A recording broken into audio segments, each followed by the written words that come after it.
2,5 hektar lahan terbakar akibat dari tumpukan batu bara. Akibat kabut asap, SD Negeri 113 Kota Jambi kesulitan menerapkan belajar daring. Pemerintah Provinsi Jambi akhirnya memenangkan gugatan atas kepemilikan lahan Stadion Pijuan.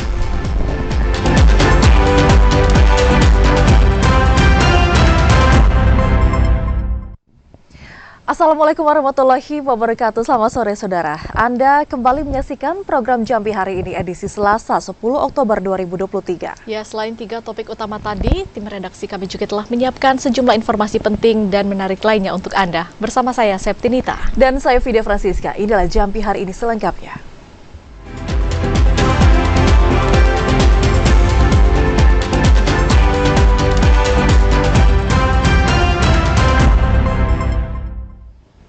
Saudara, kebakaran lahan kembali dan menghanguskan 2,5 hektar lahan kosong yang juga berdekatan dengan Pondok Pesantren Darul Ihsan. Kebakaran lahan tersebut diduga akibat dari tumpukan batu bara. Diduga akibat tumpukan batu bara, 2,5 hektar lahan kosong milik warga di Desa Simpang Bukit, Kecamatan Pelawan, Ludes terbakar. 4 unit mobil pemadam kebakaran yang datang ke lokasi berjibaku memadamkan api hingga selama 4 jam lebih. Danton Dinas Pemadam Kebakaran Kabupaten Sarolangun, Serda Aan Satria, mengatakan setelah menerima laporan dari warga, pihaknya langsung menurunkan 3 unit mobil pemadam kebakaran dan 1 unit mobil Manggala Agni. Puluhan personel gabungan yang turun ke lokasi membuat sekat bakar untuk mencegah api meluas ke lahan warga serta lahan produksi. Serda Aan menjelaskan, kebakaran lahan ini diduga terjadi akibat tumpukan batu bara yang berserakan di pinggir lahan. Terjadi kebakaran lahan di Pondok Pesantren Darul Ihsan Wat Dakwah. Kebakaran tersebut disebabkan oleh tumpuan batu bara, kemudian api meluap ke lahan kosong berikutnya. Serda Aan Satria minta dan mengingatkan agar para supir angkutan batu bara tidak sembarangan menjadikan lahan warga sebagai pembuangan batu bara. Edi Kusnadi, TVRI Jambi melaporkan. Hingga Oktober 2023, sekitar 149 hektar lahan di Kabupaten Tebo terbakar. Karhutla terluas terjadi di Kecamatan Sumai. Hingga Oktober 2023, Badan Penanggulangan Bencana Daerah Kabupaten Tebo mencatat jumlah lahan terbakar sekitar 149 hektar. Dari jumlah tersebut, karhutla terluas terjadi di Kecamatan Sumai. PLT Kepala BPBD Kabupaten Tebo Nafri Junaidi mengatakan, saat ini tim Satgas Karhutla Kabupaten Tebo terus melakukan berbagai upaya pencegahan kebakaran lahan. Salah satunya dengan rutin melakukan patroli di lapangan, terutama di kawasan rawan kebakaran. Luasan Karhutla itu seiring dengan meningkatnya jumlah titik panas di Kabupaten Tebo mencapai 462 titik panas. Titik panas terbanyak terjadi pada Agustus mencapai 68. Dan September 281 titik panas. Sampai 3 Oktober yang lalu 149 hektar. Yang banyak kalau sampai kemarin, tapi hujan sudah terbanyak di Sumai. Nafri Junaidi mengimbau masyarakat agar tidak membuka lahan dengan cara dibakar. Intizam, TVRI Jambi melaporkan. Saudara, potensi terjadi hujan masih akan terjadi di wilayah Kabupaten Muaro Jambi dalam 2 hari ke depan ini. Hujan yang terjadi tidak akan berlangsung lama, yakni dengan intensitas ringan hingga sedang. Setelah beberapa pekan tidak diguyur hujan dan diselimuti kabut asap, Senin kemarin wilayah Kabupaten Muaro Jambi kembali diguyur hujan. Hujan yang mengguyuri wilayah Muaro Jambi hampir merata di sejumlah kecamatan. Koordinator Data dan Informasi BMKG Stasiun Klimatologi Jambi, Sri Utami Widyastuti mengatakan, hujan yang terjadi tidak berlangsung lama dengan intensitas ringan hingga sedang.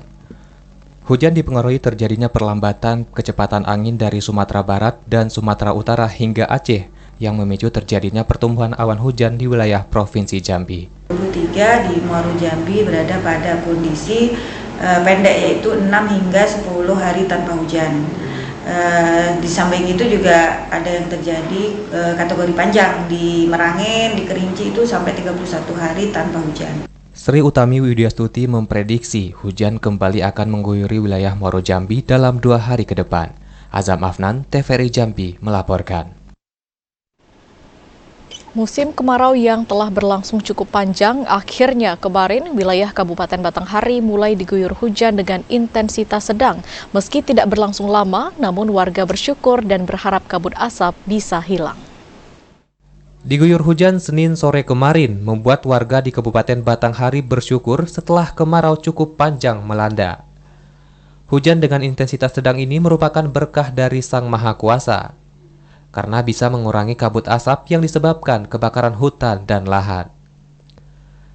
Seorang warga Raden Suhur mengaku fenomena El Nino yang terjadi selama ini dampak negatif bagi sebagian besar warga.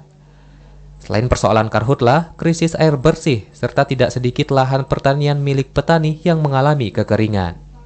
Pertama kita katakan sumur-sumur pada mengering dan tanaman pada mati, dan alhamdulillah hari ini diguyur hujan deras di Kabupaten Batanghari. Akan semoga kabut asap yang selama ini meluas bisa segera menghilang.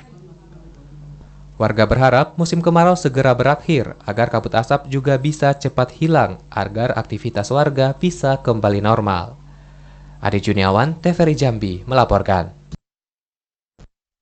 Sementara itu, Saudara, untuk kualitas udara di Kabupaten Tanjung Jabung Timur saat ini terus membaik akibat dari diguyurnya hujan deras. Dan untuk itu, proses belajar mengajar saat ini sudah kembali normal. Sempat masuk kategori mengkhawatirkan, namun saat ini kabut asap di Kabupaten Tanjung Jabung Timur mulai menipis. Hujan deras yang mengguyur pada Senin kemarin membuat kadar kualitas udara membaik. Berdasarkan data kualitas udara Kabupaten Tanjung Jabung Timur yang dipantau oleh Dinas Lingkungan Hidup Tanjabtim di aplikasi ISPUNET KLHK mencatat indeks standar pencemar udara atau ISPU pada Selasa 10 Oktober 2023 pukul 9.00 waktu Indonesia Barat sebesar 64 masuk kategori sedang. Terkait hal itu, Kepala SMPN 21 Kabupaten Tanjung Jabung Timur Henry Darmanto mengatakan, siswa kembali beraktivitas normal seperti biasa, mulai dari durasi jam belajar normal hingga melakukan aktivitas pembelajaran di luar ruangan. Sebelumnya, Dinas Pendidikan Kabupaten Tanjung Jabung Timur sudah menerbitkan pelaksanaan pembelajaran dengan menggunakan masker dan pengurangan jam belajar mulai dari tanggal 2 sampai dengan 6 Oktober 2023. Untuk sementara waktu, hari kemarin sudah disesuaikan kualitas udara kita di Tanjung Jabung Timur masih di level aman, ya, masih bawah 100, makanya kami belum diliburkan. Dan kami juga menunggu informasi dari Dinas Pendidikan seperti apa ke depan. Kami juga menyarankan kepada siswa-siswa kami diperbanyak minum air putih dan bawa air putih dari rumah untuk persiapan, walaupun kami menyediakan kantin sehat di SMP 21 Tanjung Jabung Timur. Kendati kualitas udara kian membaik dan berfluktuasi, pihak sekolah mengimbau seluruh siswa tetap menggunakan masker guna mengantisipasi kabut asap kembali menebal, sembari menunggu surat edaran lanjutan dari Dinas Pendidikan Kabupaten Tanjung Jabung Timur. Kliva Patria, TVRI Jambi, melaporkan. Pemerintah Provinsi Jambi kembali berlakukan pembelajaran tatap muka setelah daring akibat kabut asap. Meski demikian, sekolah tetap waspada dengan mengurangi jam belajar di sekolah. Setelah pembelajaran daring akibat kabut asap, kebakaran hutan, dan lahan, pemerintah Provinsi Jambi kembali berlakukan pembelajaran tatap muka di sekolah. Pembelajaran tatap muka mulai dilakukan tanggal 9 Oktober 2023 untuk siswa SMA dan SMK sederajat. Meski demikian, sekolah tetap waspada akan bahaya kabut asap. Salah satu antisipasi yang dilakukan dengan mengurangi jam belajar di sekolah. Seperti di SMK Negeri 1 Kota Jambi, setiap satu mata pelajaran hanya diterapkan 30 menit. Selain itu, siswa juga pulang lebih cepat dari biasanya, yang pukul 15.30 waktu Indonesia Barat setiap Senin hingga Kamis, kini menjadi pukul 13.50 waktu Indonesia Barat. Sekolah juga meniadakan upacara dan kegiatan di luar ruangan. Jadi kita mendapatkan arahan dari Dinas Pendidikan bahwa kita 1 pekan kemarin melaksanakan pembelajaran daring, dan mulai hari ini kita melaksanakan pembelajaran tatap muka dengan waktu 30 menit per jam pelajaran. Dan untuk upacara dan kegiatan lain seperti olahraga atau penjaskes, yasinan yang berada di luar kelas kita tiadakan untuk sementara ini. Pihak sekolah berharap kabut asap segera hilang agar para siswa bisa melakukan aktivitas belajar mengajar seperti biasa. Joko, TVRI Jambi melaporkan. Sementara berbeda dengan SMA, SD maupun juga SMP di Kota Jambi, Saudara, saat ini masih menerapkan pembelajaran secara daring. Namun dalam penerapannya, sebagian sekolah masih kesulitan karena masih ada orang tua yang tidak mempunyai ponsel pintar. Sekolah dasar dan sekolah menengah pertama di Kota Jambi masih menerapkan belajar secara daring. Hal tersebut sesuai dengan surat edaran Wali Kota Jambi yang memperpanjang belajar daring hingga 11 Oktober 2023. Perpanjangan belajar daring tersebut karena masih adanya kabut asap akibat kebakaran hutan dan lahan yang menyelimuti Kota Jambi. Dalam penerapan belajar daring ini, pihak sekolah mengalami kesulitan karena tidak semua orang tua memiliki smartphone. Salah satunya di Sekolah Dasar Negeri 113 Kota Jambi, orang tua siswa yang tidak memiliki smartphone terpaksa harus datang ke sekolah untuk mengambil tugas anaknya. Ya, untuk kesulitan itu anak-anak ini maklum, kami sekolah ini kan sekolah orang tuanya kelas menengah ke bawah, jadi kendalanya itu internet, bahkan ada yang anak itu HP-nya HP biasa, jadi terkendala di situ. Namun ngambil solusinya, jadi tugas-tugas tuh orang tua yang jemput ke sekolah, kemudian orang tua juga yang ngantar ke sekolah tugas tersebut. Artinya dia membawa anaknya ke sekolah gitu? Tidak, anaknya tidak dibawa, jadi orang tuanya aja yang ngantar. Untuk tugas itu Pak ya? Iya, untuk tugas. Kepala SD Negeri 113 Kota Jambi, Haris, berharap pemerintah dapat segera mengatasi kabut asap sehingga pembelajaran tatap muka bisa dilakukan di sekolah dengan baik. Joko, TVRI Jambi melaporkan. Pemerintah Provinsi Jambi akan mengevaluasi pembelajaran tatap muka bagi SMA dan sederajat saat kabut asap. Evaluasi pembelajaran tatap muka itu dilakukan selama sepekan ke depan. Pemerintah Provinsi Jambi resmi mencabut masa pembelajaran daring bagi siswa-siswi SMA dan sederajat. Kebijakan itu berdasarkan surat edaran Dinas Pendidikan Provinsi Jambi tanggal 8 Oktober 2023 tentang kegiatan belajar pada masa kabut asap. Sekretaris Daerah Provinsi Jambi Sudirman mengatakan, pembelajaran tatap muka di sekolah yang kembali diaktifkan di tengah kabut asap akan dievaluasi selama sepekan ke depan. Keputusan pencabutan metode pembelajaran jarak jauh dilakukan dengan mempertimbangkan kondisi kabut asap yang tidak berdampak di seluruh daerah di Provinsi Jambi. Beberapa daerah dinilai memiliki kualitas udara yang baik untuk melaksanakan PTM di sekolah seperti biasa. Keputusan pencabutan metode daring dilakukan untuk memastikan para peserta didik mendapatkan pengayaan pengetahuan yang baik langsung bertatap muka dengan guru di sekolah. Untuk mengantisipasi kualitas udara yang tidak sehat, pemerintah Provinsi Jambi telah mewajibkan seluruh pelajar maupun tenaga pendidik untuk menggunakan masker, serta mengurangi jam mata pelajaran hingga meniadakan kegiatan di luar ruangan. Kita lihat terus perubahan cuaca. Tadi kan kondisi cuaca atau kondisi udara itu di tiap kabupaten kota kan berbeda. Bisa jadi di kota ada lebih pekat dibandingkan dengan kabupaten kota yang lain. Oleh karena itu kita upayakan, kita coba masuk dulu hari ini tapi dengan lebih ketat gitu ya. Berdasarkan data ISPU KLHK, kualitas udara di wilayah Provinsi Jambi pada 10 Oktober 2023 pagi berada di angka 104 atau masih masuk pada kategori tidak sehat, khususnya pada parameter PM 2,5. Randy Arta, TVRI Jambi melaporkan. Saudara, jelang masa kampanye, saat ini baru ada 3 partai politik yang menyerahkan rekening khusus dana kampanye ke KPU Tanjung Jabung Timur. Informasi selengkapnya akan kami hadirkan usai jeda, tetaplah bersama kami.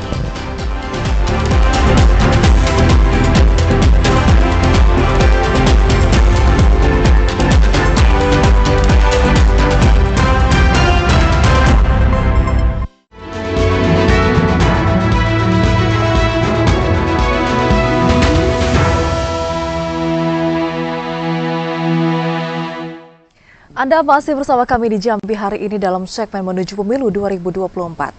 Saudara, 3 dari total 17 partai politik saat ini telah melaporkan rekening khusus dana kampanye ke KPU Tanjung Jabung Timur. Laporan RKDK ini harus diserahkan 1 hari jelang masa kampanye nanti.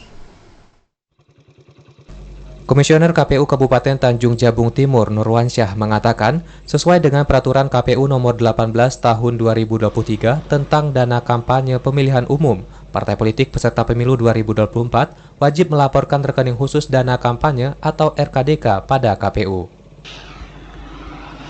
Laporan RKDK ini dilaporkan paling lambat 27 November 2023 atau 1 hari jelang masa kampanye. Sementara itu, beberapa hari yang lalu terdapat 2 partai politik yang meminta surat pengantar dari KPU terkait pembuatan RKDK, yaitu Partai Gerindra dan Partai Kebangkitan Nusantara. Dalam aturan tersebut, sumbangan dari perseorangan maupun perusahaan bersifat kumulatif selama masa kampanye. Jika sumbangan melebihi ketentuan, maka dana kampanye tersebut dilarang digunakan. Kemudian sumbangan dana kampanye yang berlebih wajib dilaporkan kepada KPU. Terhadap dana yang berlebih, nantinya dana itu diserahkan ke kas negara paling lambat 14 hari setelah masa kampanye berakhir. KDK kita berusaha terus memberi sumbang saran kepada partai politik terkait pembuatan rekening khusus dana kampanye ini. Untuk rekening khusus dana kampanye ini paling lambat H-1 dimulai kampanye, yaitu paling lambat kita terima di tanggal 27 November. KPU mengatur tentang dana kampanye yang dibagi dalam 3 jenis laporan, yakni laporan awal dana kampanye, laporan sumbangan dana kampanye, dan laporan akhir dana kampanye. Kliva Patria, TVRI Jambi, melaporkan. Pemkab Muaro Jambi telah menganggarkan biaya untuk pelaksanaan Pilkada tahun 2024. Besaran anggaran yang disiapkan mencapai puluhan miliar rupiah.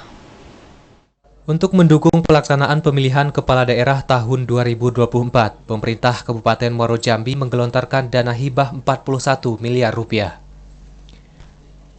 Dana hibah yang disiapkan dari APBD Kabupaten Muaro Jambi diberikan kepada penyelenggara pemilu, yakni KPU dan Bawaslu. Kepala BPKAD Muaro Jambi alias mengatakan, dari anggaran 41 miliar, 31 miliar merupakan anggaran untuk KPU Muaro Jambi, sedangkan 10 miliar diperuntukkan untuk Bawaslu. Berdasarkan aturan, pemerintah daerah wajib memenuhi biaya penyelenggaraan Pilkada 2024. Penyaluran anggaran dibagi dalam 2 tahap. Untuk tahap pertama, pada anggaran APBD 2023 sebesar 40%. Sementara 60% disiapkan pada APBD tahun anggaran 2024. Kabupaten Muaro Jambi untuk menganggarkan 40%, artinya tinggal dihitung ketika emang 40% dari 31 miliar kurang lebih sampai berapa gitu ya. Terus kemudian yang Bawaslu juga seperti itu, sehingga total akumulasi sampai dengan tahun penganggaran 2024 kita bisa 100%. Jadi tahun depan kita anggarkan 60% itu total akumulasinya. Untuk memenuhi kebutuhan anggaran pelaksanaan Pilkada, Pemkab Muaro Jambi telah mempelajari pengalihan anggaran dari kegiatan yang bukan skala prioritas.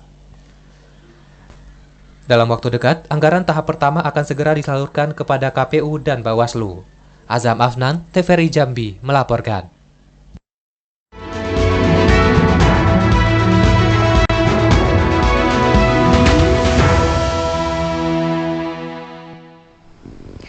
Kita ke sorotan lainnya, Saudara. Gugatan Yayasan Pendidikan Jambi tidak dapat diterima berdasarkan putusan Pengadilan Negeri Sengeti tertanggal 5 Oktober 2023 yang mengatakan bahwa lahan stadion sepak bola di Pijuan sah milik pemerintah Provinsi Jambi.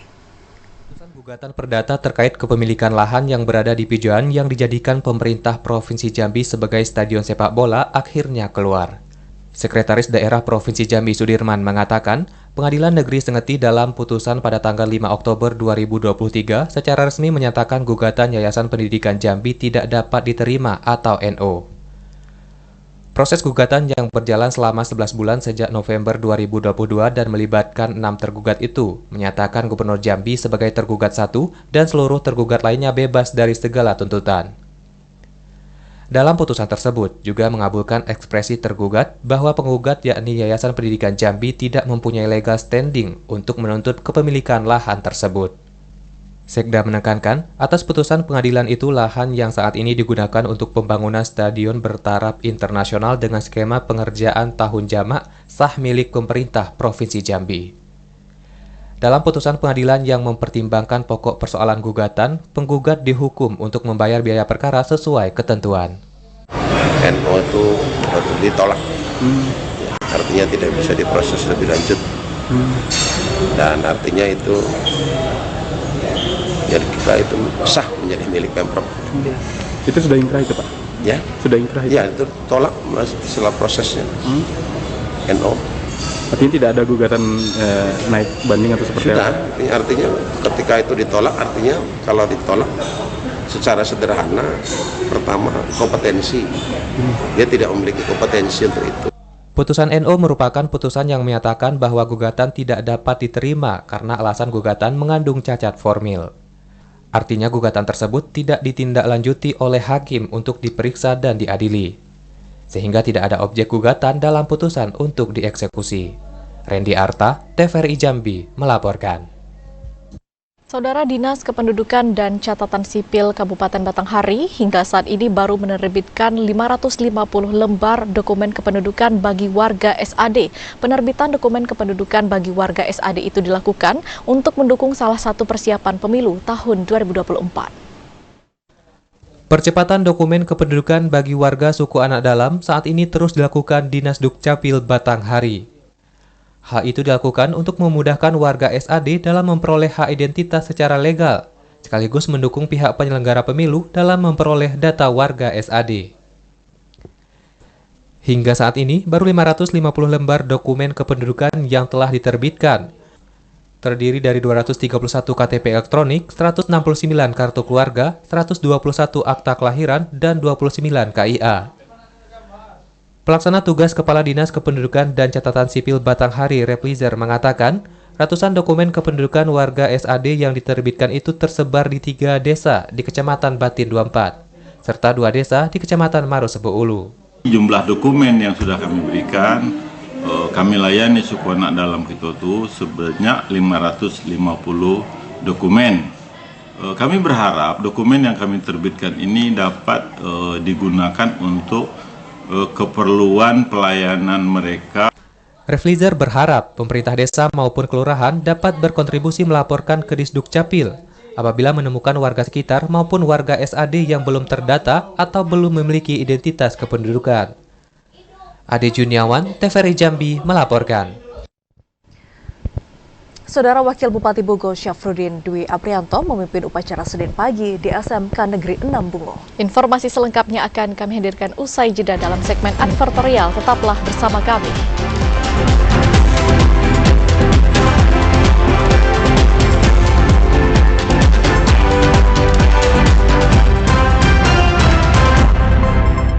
Anda kembali bersama kami di Jambi hari ini dalam segmen advertorial.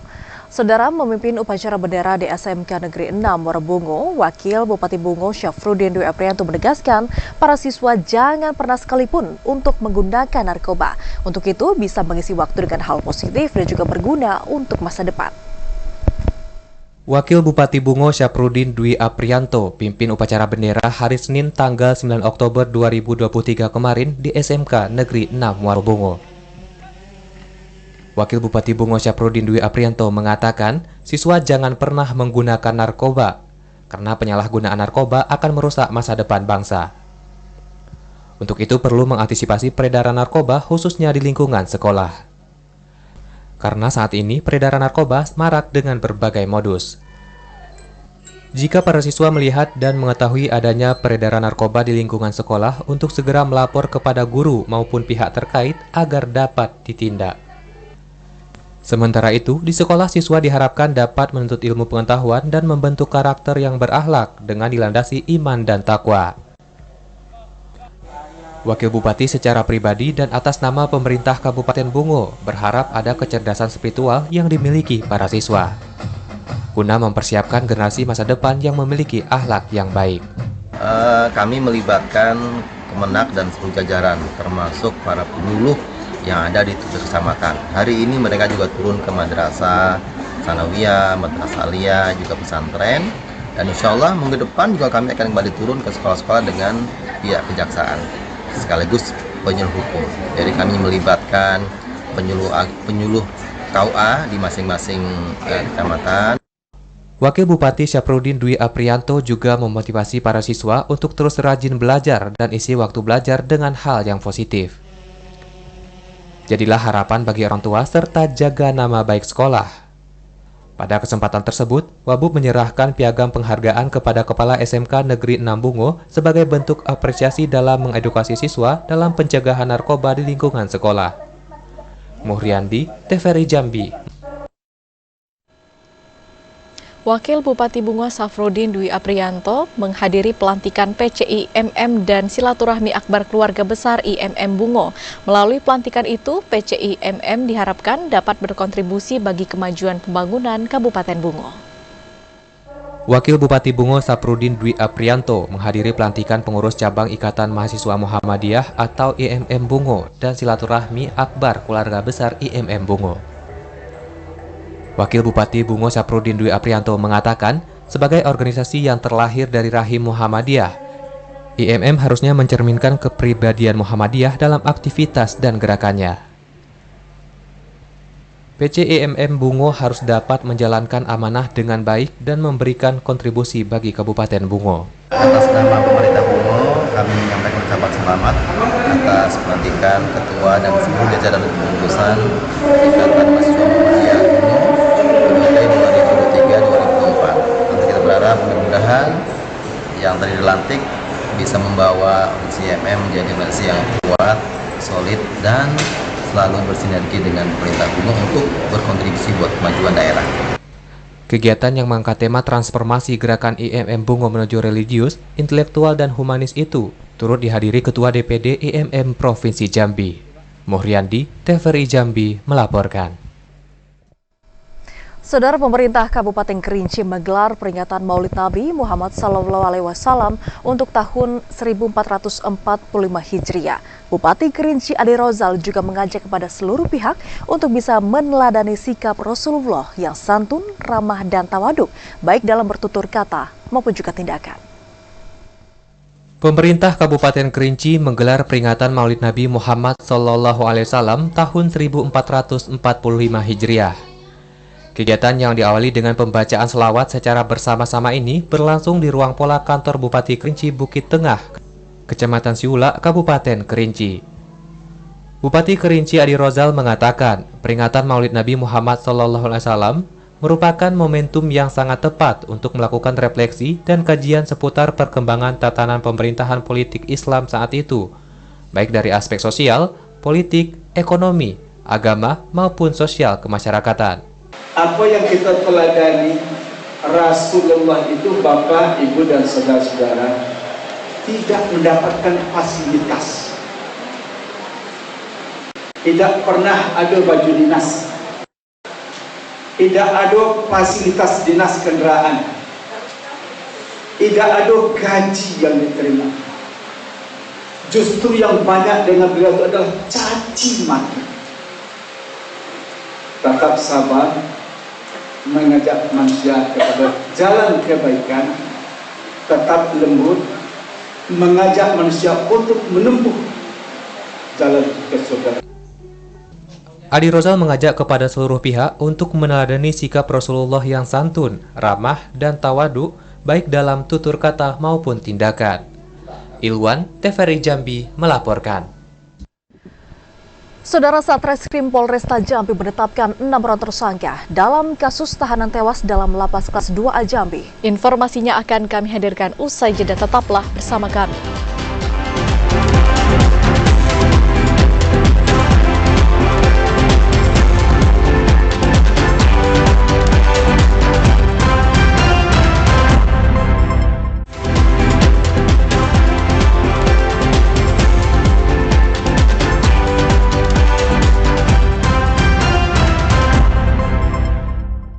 Terima kasih saudara, Anda masih bersama kami di Jambi hari ini.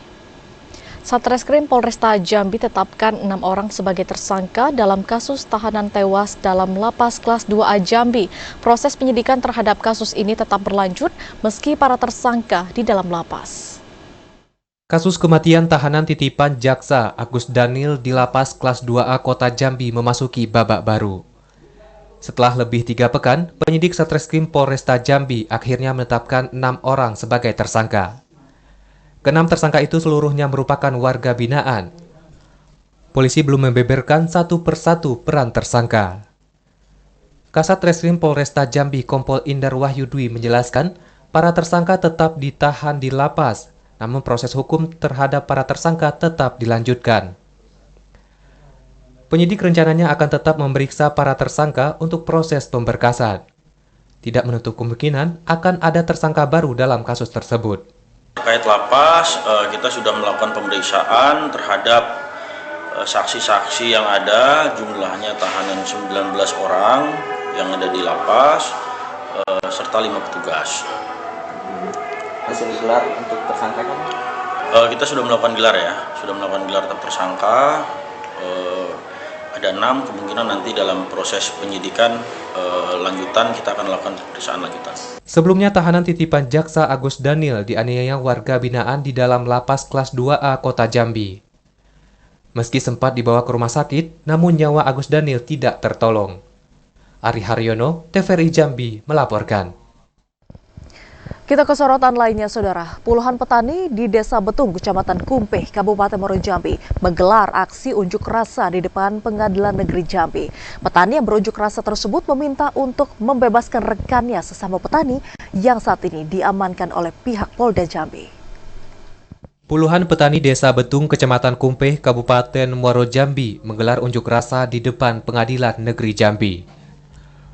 Unjuk rasa ini terkait permintaan membebaskan 6 petani yang diamankan Polda Jambi pasca kasus dugaan pencurian kelapa sawit di tanah sengketa antara warga Desa Betung dengan salah satu perusahaan di Kabupaten Muaro Jambi.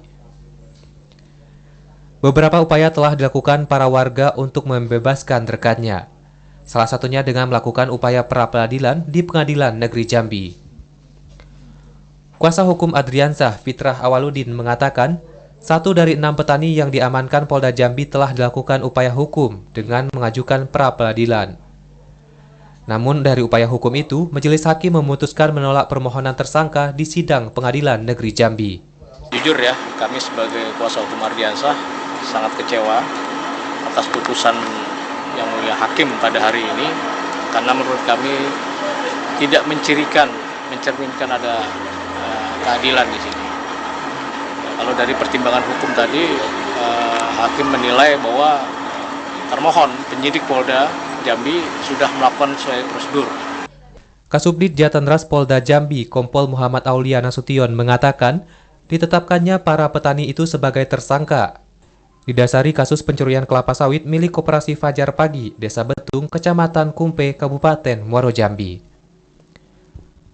Saat ini berkas ke-6 tersangka ini telah memasuki tahap 1 dan masih menunggu petunjuk jaksa. Para petani yang ditahan itu dikenakan pasal 363 ayat 1 ke 4 junto, pasal 56 junto, pasal 64 tentang tindak pidana pencurian dengan pemberatan dengan ancaman 7 tahun kurungan penjara. Ashar, TVRI Jambi melaporkan. Saudara, aksi kelompok berandalan bermotor atau KBB terus diberantas Polresta Jambi. Dalam 5 hari operasi KRYD, polisi mengamankan belasan remaja yang meresahkan dan bersenjata tajam. Operasi pemberantasan terhadap aktivitas kelompok berandalan bermotor terus dilaksanakan aparat kepolisian. Melalui operasi kegiatan rutin yang ditingkatkan, polisi menggagalkan sejumlah aksi tawuran. Dari upaya yang dilakukan, polisi mengamankan 16 remaja tengah berkumpul dan akan saling serang. Mayoritas mereka masih anak-anak di bawah umur yang memanfaatkan libur sekolah akibat kabut asap. Tidak hanya motor, polisi juga mengamankan 4 senjata tajam, gerinda, dan akun media sosial untuk memprovokasi dan publikasi kegiatan kelompok berandalan bermotor tersebut. Mengamankan beberapa pelaku berandalan motor berikut dengan barang buktinya. Pertama, di tanggal 6 Oktober kita berhasil mengamankan 2 orang pelaku yang membawa sajam. Kebetulan salah satu pelaku inisial YH merupakan DPO kita waktu kasus tawuran di depan UIN Telanai Pura. Yang bersangkutan merupakan DPO daftar pencarian kita. Kemarin berhasil kita amankan di tanggal 6 dengan membawa senjata tajam berupa celurit beserta 1 temannya inisial NAP sebagai saksi. Dari 16 remaja yang diamankan, Hanya sebagian dari belasan remaja tersebut yang ditahan di rutan Polresta Jambi. Sementara sisanya yang masih di bawah umur dikenakan wajib lapor dengan orang tua mereka. Aibtu Bentang Jayo menegaskan akan terus memberantas aktivitas kelompok berandalan bermotor di kota Jambi. Ari Haryono, TVRI Jambi melaporkan. Saudara, jumlah produksi sampah harian di Kecamatan Sarolangun dan juga Kecamatan Singkut mencapai 35 ton saat ini. Dan jumlah sampah tersebut berasal dari 32 tempat penampungan sampah sementara. Kepala Dinas Lingkungan Hidup Pemerintah Kabupaten Sarolangun Kurniawan mengatakan, jumlah volume sampah yang masuk ke tempat pembuangan akhir mencapai 35 ton per hari. Jumlah itu sekitar 55% didominasi sampah organik seperti sisa dari sayuran dan buah-buahan yang membusuk serta sisa makanan yang dibuang. Sementara 45% lainnya merupakan sampah plastik atau non-organik dan sebagainya. Kurniawan menjelaskan, untuk pembuangan sampah dari TPS ke TPA saat ini belum berpotensi kelebihan kapasitas. Si plus minus lah, kadang ada yang naik satu hari, kadang turun. Tapi relatif sekarang semakin menurun ya. Rata-rata Bang berapa per hari Bang per ton? Satu hari untuk Sarolangun dan Singkut ini sekarang ini sekitar range-nya di 35 sampai 38 ton per hari. Dari berapa jumlah TPS itu? Di Sarolangun sekitar hampir 20 lebih TPS ya. Kalau di Singkut ada 12 TPS. Kurniawan minta masyarakat untuk memilah sampah organik dan plastik di rumah sebelum dibuang ke TPS. Edi Kusnadi, TVRI Jambi melaporkan. Dan informasi tadi saudara sekaligus menutup perjumpaan kita di Jambi hari ini. Terima kasih atas perhatian dan juga kebersamaan Anda. Saya Vidya Francisca. Dan saya Septinita bersama kerabat kerja yang bertugas undur diri. Wassalamualaikum warahmatullahi wabarakatuh dan sampai jumpa.